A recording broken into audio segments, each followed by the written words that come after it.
Les Jeux Olympiques ont été reportés à l'été 2021 en raison de la crise sanitaire. C'est dommage, mais session de rattrapage avec Minute Papillon et un formidable journaliste, Lionel Chamoulot. Bonjour. Bonjour. Bienvenue dans ce magazine de culture générale. Avec vous, on va parler des JO, mais plutôt sportifs, évidemment, mais aussi un peu rock'n'roll, et c'est ce qui m'intéresse. Vous êtes journaliste sportif et professeur. Vous avez travaillé près de 40 ans au service des sports de France Télévisions. Je ne sais même pas pourquoi je vous présente, mais c'est quand même plus poli de le faire. Allez, avec vous, on part à Paris. Nous sommes en 1900. Et cette année-là, il y a un autre grand événement qui a lieu. Oui, disons qu'on avait la sensation qu'à ce moment-là, Paris était vraiment la ville centrale du monde, puisqu'il y avait l'exposition universelle de 1900, qui n'était pas la première. À Paris, il y en avait eu plusieurs. C'est la 5e déjà exposition universelle. Alors c'est Émile Loubet qui avait inauguré cette exposition universelle. Ça a duré 7 mois. Ça a duré 7 mois. Et il y a eu 50 millions de visiteurs. Vous imaginez 50 millions de visiteurs en 1900. Et donc c'était l'époque où il y avait justement la Belle Époque, l'Art Nouveau. Oui. C'est le Grand Palais, c'est le Petit Palais qui sont restés de cette exposition universelle. Ils ont été construits à cette époque. À cette occasion. Et d'ailleurs, c'est assez amusant parce que aux Jeux Olympiques de Paris 2024, il y aura des épreuves dans le Grand Palais. Et donc tout ça pour dire que c'était vraiment un événement considérable. Et ce qui fait que les Jeux de 1900 sont un petit peu passés inaperçus malgré tout, parce qu'ils étaient d'abord noyé dans l'exposition universelle, puis aussi parce que c'était un petit peu le bazar. C'était pas aussi bien organisé que maintenant. Qu'est-ce qu'il y avait, Lionel Chamoulot, comme épreuve dans ces JO de 1900 à Paris? Il y avait n'importe quoi en fait. Il y avait la pêche à la ligne, il y avait le tir aux pigeons vivants. Vous imaginez, on lâchait les pigeons, et c'est comme le ball-trap de maintenant, si ce n'est que c'était des vrais tirs aux pigeons. À ce moment-là, les pigeons étaient vivants. Ça n'existe plus, ça, au JO. Ça n'existe plus. Heureusement, justement, le comité olympique s'est un peu ému de ça, parce qu'ils ont quand même dégommé dans le bois de Boulogne 300 pigeons pour cette épreuve. Et le vainqueur, c'est un Belge. 21 pigeons de suite, bon, donc médaille d'or, et un Français ils sont deuxième. Forts, les Belges. Ils sont forts. Donc il y avait du croquet, il y avait plein de choses comme ça. Puis il y avait des choses assez incongrues. C'était l'idée de se dire que, par exemple, la natation, c'était dans la Seine, et que la navigation n'était pas interrompue, donc vous imaginez ce que ça pouvait donner.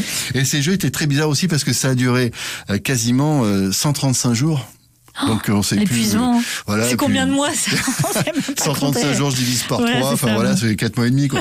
Et non mais c'était assez troublant aussi de voir qu'à ce moment-là, il n'y avait pas une représentation nationale. C'est-à-dire les athlètes se représenter eux-mêmes. C'est-à-dire qu'il n'y avait pas encore le défilé des équipes, il n'y avait pas je représente... Donc il y avait Patrick Dumont, il y avait John du Minnesota, c'était un peu... il venait du monde entier ? Du monde entier, ça commençait.